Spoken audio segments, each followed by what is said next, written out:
So for the next episode or so, we're going to be working on the village here. More specifically, we're going to be working on a build for brewing. What I'm hoping for is a build that will make brewing efficient, make it easier, and it won't make it automatic because that's not possible, but something that will make it somewhat semi-automatic. So I'm going to be taking inspiration from the potion area that I saw Etho develop in his world.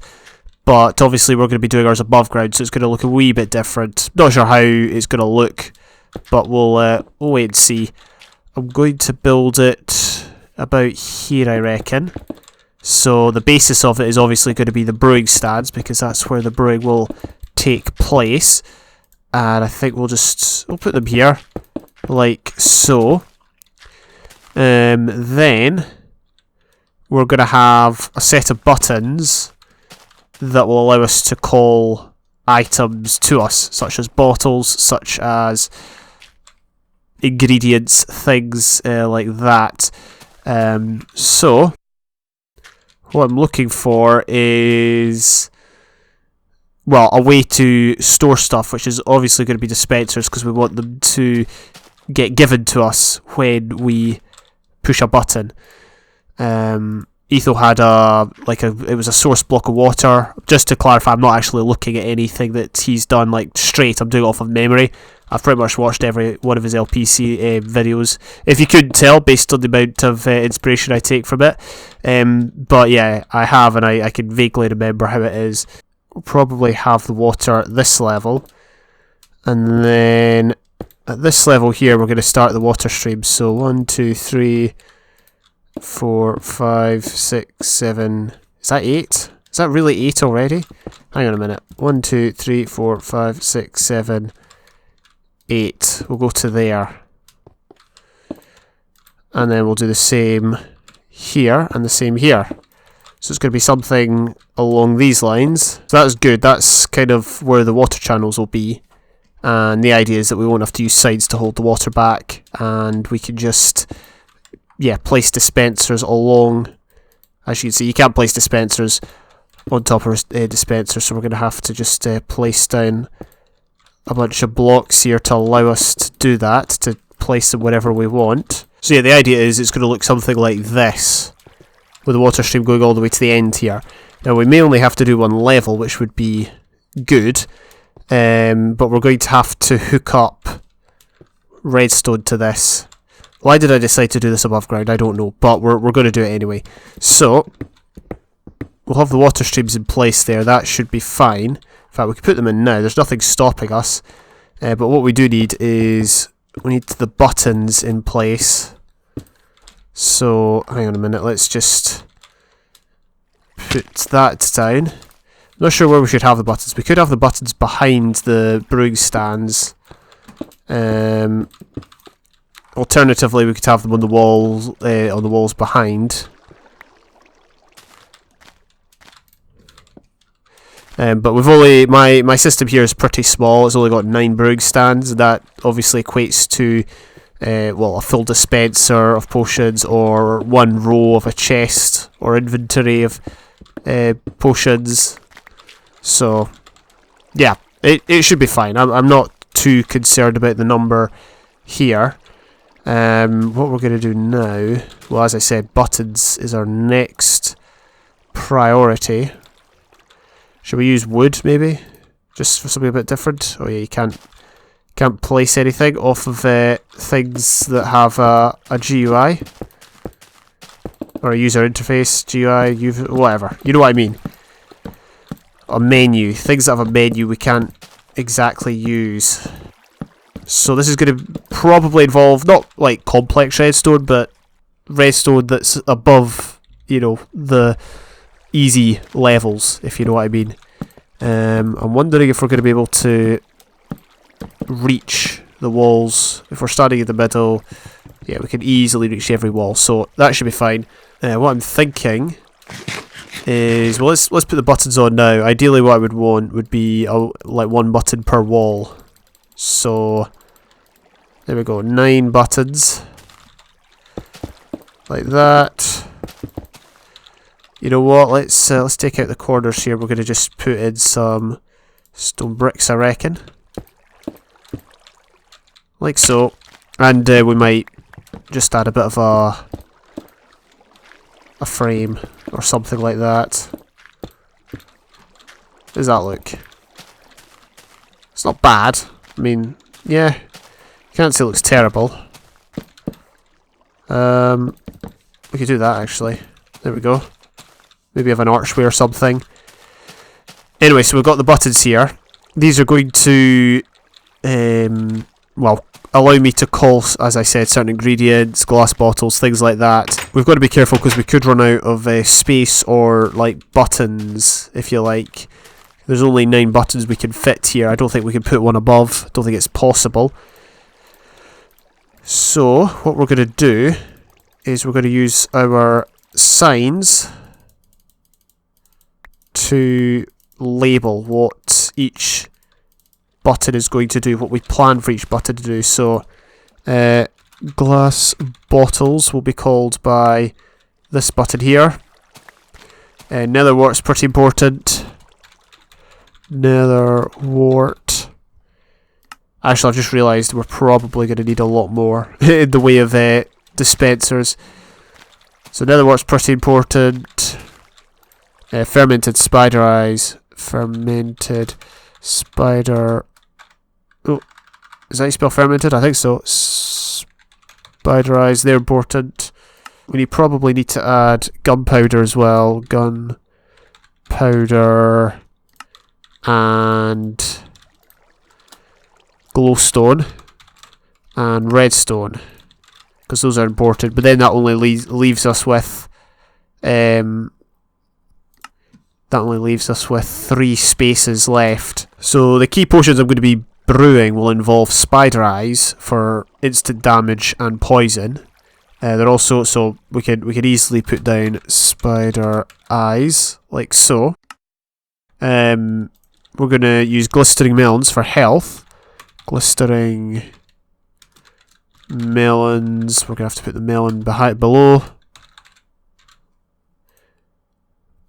Alright.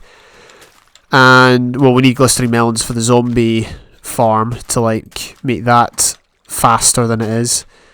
Beyond that, what else do we need? What else do we need?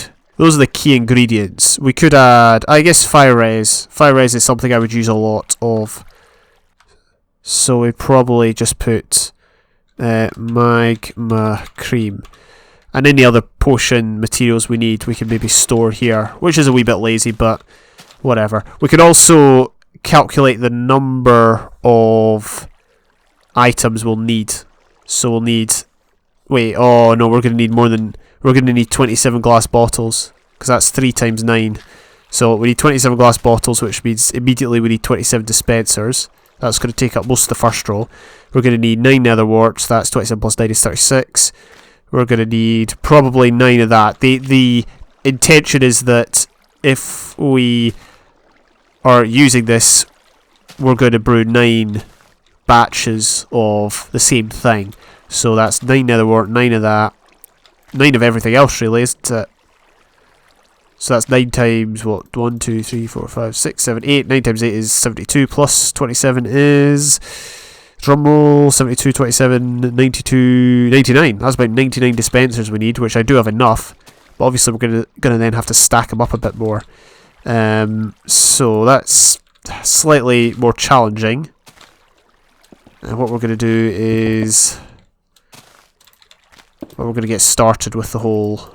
Trying to get the redstone working. So let's do that. Yeah, that should be fine. So we'll start off with the glass bottles. They should be fairly straightforward.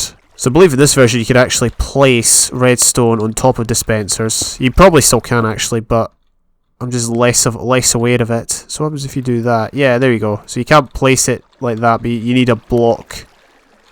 You need a block behind it. So if we do that, this is going to allow us to just place redstone all over the dispensers. Okay, so I've so far made an attempt at setting up the dispensing system for glass bottles only.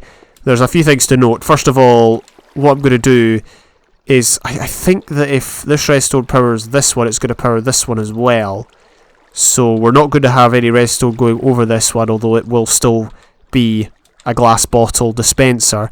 Also, with regards to the repeaters, they're not going to send power down, but I'm relying on these pieces of redstone to power them. If that doesn't work, then I'll think of something else. But let's run a test. What we're going to do is we're going to get 27 ladders, and we're just going to fill up the dispensers. We're going to hit the button. If it doesn't work, then, well, this is all for nothing, and we're going to have to alter it. But it should work. So there's 27 ladders in each of these blocks, or in each of those dispensers. What we're going to do now is we're just going to leave those 37 ladders there. We're going to hit the glass bottle button. Okay, so it worked. We're going to have to go up and see if any jumped up and ended up on top of the dispensers, but so far, so good. We're up to 24, 26, 27. Brilliant. Perfect. Worked first time. And so, if, for example, I wanted to use these dispensers for, say, nether wart, all I would do is have the redstone run up to here, so that it would only affect this dispenser, not this one, if you know what I mean. Because if I ran the redstone the full length, it would probably affect this dispenser as well. So that's good.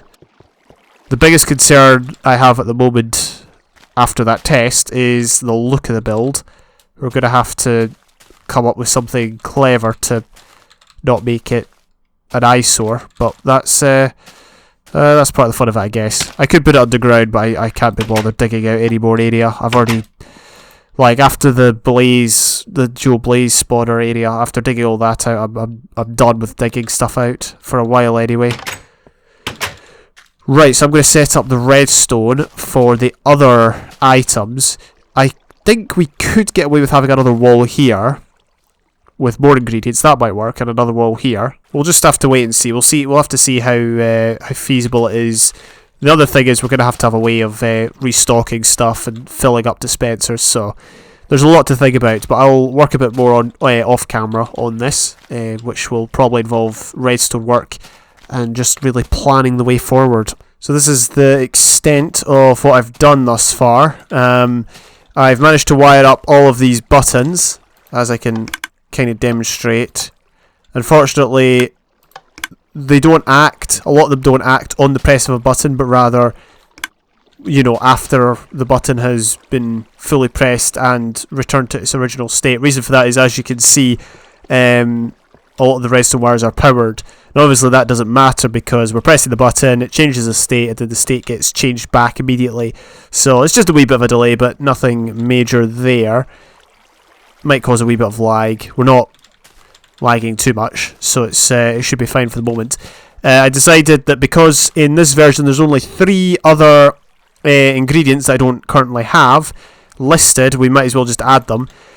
So this is going to be, what's it going to be? It's going to be sugar, it's going to be blaze powder, and it's going to be gas tiers. Those are the 3 that we will add here. I'd rather make the wiring for these buttons a bit tidier, but unfortunately there's very little we can do, and there is a lot of redstone involved in this. But as I said, it's for convenience sake. But if we can make it look nice as well, then so be it. They aren't wired up. I'm out of dispensers. We're adding on a 3rd layer. For the initial 9 buttons, it was just enough dispensers in the first 2 levels.